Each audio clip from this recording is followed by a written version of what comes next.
नमस्कार, आप देख रहे हैं जन एक्सप्रेस और आपके साथ में आंचल श्रीवास्तव। समाजवादी पार्टी के लिए एक बहुत ही बुरी खबर है। आप यूं कह सकते हैं कि सपा को एक बहुत बड़ा झटका लगा है। हालात ये हो गए हैं कि अब सपा को अपना दफ्तर तक छोड़ना पड़ेगा। सपा के दफ्तर को लेकर कई तरह के आरोप लगे हैं और अवैध कब्जे तक की बात सामने आई है। सुप्रीम कोर्ट तक मामला पहुंचा है। अब तो सुप्रीम कोर्ट ने भी खूब खरी खोटी सुनाई है, जिसके बाद अब सपा के सामने अपना दफ्तर खाली करने के सिवा और कोई चारा बचा नहीं है। सुप्रीम कोर्ट ने भी माना है कि सपा ने बहुत ही सस्ते में सत्ता का दुरुपयोग करके अवैध तरीके से दफ्तर पर कब्जा किया था। सुप्रीम कोर्ट ने तो सपा के दफ्तर को धोखाधड़ी से कब्जा और राजनीतिक शक्ति का दुरुपयोग करके हासिल की गई है। सुप्रीम कोर्ट ने पीलीभीत में महज 115 रुपए किराए पर सपा के दफ्तर को धोखाधड़ी से कब्जा और राजनीतिक शक्ति का दुरुपयोग बताया है। नगर पालिका के बेदखली के आदेश के खिलाफ सपा की याचिका पर कोर्ट ने जमकर फटकार लगाई है। पीलीभीत में समाजवादी पार्टी को महज 115 रुपए मामूली किराए पर मिले ऑफिस स्पेस को लेकर सुप्रीम कोर्ट ने कड़ी फटकार लगाई है। सुप्रीम कोर्ट ने कहा है कि ये धोखाधड़ी किया हुआ कब्जा लगता है। समाजवादी पार्टी ने पीलीभीत नगर पालिका परिषद से बेदखली के आदेश के खिलाफ सुप्रीम कोर्ट में याचिका दायर की थी, लेकिन वहां से सफलता नहीं मिली।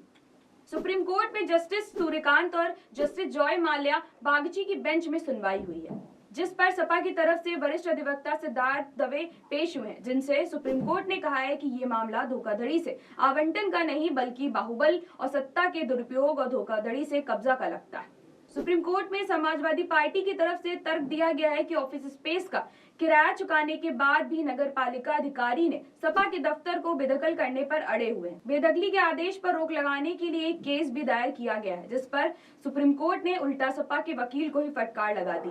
आपने जगह पर कब्जा करने के लिए आधिकारिक पद और राजनीतिक शक्ति का दुरुपयोग किया है। जब अवैध कब्जा हटाने को लेकर कार्रवाई होती है तो आपको सब कुछ याद आने लगता है। सुप्रीम कोर्ट ने सपा के वकील से पूछा कि क्या आपने ऐसा सुना है कि 115 रुपए के किराए पर नगर पालिका क्षेत्र में ऑफिस मिल जाए? अगर इतने सस्ते किराए में कहीं ऑफिस स्पेस के बारे में सुना हो तो जरा बताइए। तो सुप्रीम कोर्ट ने साफ साफ कह दिया कि आप एक अनाधिकृत कब्जाधारी हैं। ये धोखाधड़ी वाले आवंटन नहीं बल्कि धोखाधड़ी वाला कब्जा है। सपा के वकील ने कहा कि यूपी सरकार के अधिकारियों की तरफ से बेवजह सपा को निशाना बनाया जा रहा है।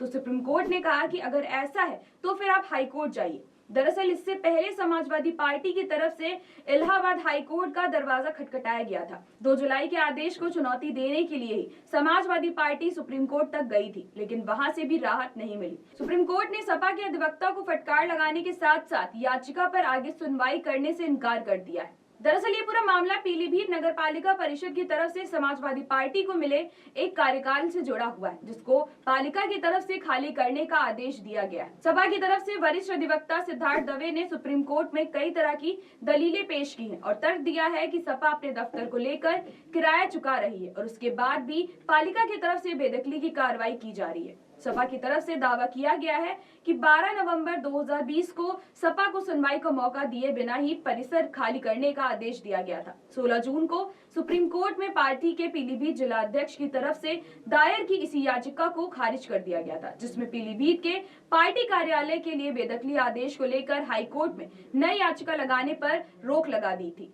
16 जून को सुप्रीम कोर्ट ने पार्टी के पीलीभीत जिलाध्यक्ष की तरफ से दायर इसी तरह की एक याचिका को खारिज कर दिया था, जिसमें पीलीभीत के पार्टी कार्यालय के लिए बेदखली आदेश को लेकर हाई कोर्ट में नई याचिका लगाने पर लगी रोक को चुनौती देने की याचिका दायर की गई थी, लेकिन उसे खारिज कर दिया गया था। अब सुप्रीम कोर्ट से एक बार फिर से सपा को बहुत बड़ा झटका लगा है। तो ऐसी देश और दुनिया की बड़ी खबरों पर नजर रखने के लिए आप जुड़े रहिए जन एक्सप्रेस के साथ। नमस्कार।